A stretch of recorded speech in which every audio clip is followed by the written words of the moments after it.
Hello, everybody. I want to hop on here and give a quick message that I feel led to share out of Isaiah chapter 60. In Isaiah chapter 60, the first three verses, it talks about this future glory that's about to come to Jerusalem. And if you read Psalms 132 and many other places in the Bible, Jerusalem and Mount Zion are described as the place where God's presence is dwelling. And we know that God's presence is dwelling inside of us through the Holy Spirit, but we know that his presence dwells inside of his church. His resting place today is the churches that are all over the world. And so God says there's about to be a light and a glory that's about to come to his resting place, to a spiritual Jerusalem. And then it goes on to say that there is darkness that is covering the nations. And we see that it is darkness.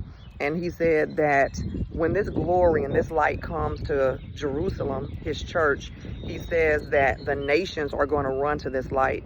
And even that word nations in the Hebrew is where it's ethnos, and that's where we get the word ethnic groups. So he says that the ethnic groups are going to run to this light and to this glory.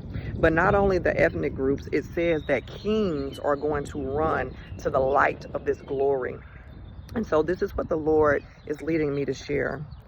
When the church stands in the authority that God has given it and is giving it right now, God has given his church the wisdom and the ability to interpret the darkness. The people need an interpretation for the darkness. Where is this coming from? What are the sources of this?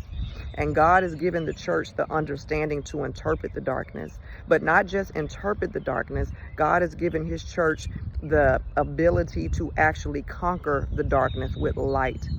And so God is saying right now to the church, be the light. Stand in the authority that I have given you.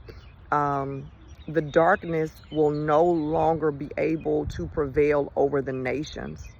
And when the church stands in this understanding and this boldness and carries the confidence and the authority that God has given it, God said even kings are going to come to you. They're going to run to you. Kings today are the leaders of the nations. The leaders of the nations are going to come to the light that God has given to the church because people need an interpretation for the darkness today, and they're looking for an answer. And so I just want to encourage you individually as carriers of God's presence, and also collectively the corporate body of the church, to stand in the authority, because God says that the light of his glory is coming to you right now.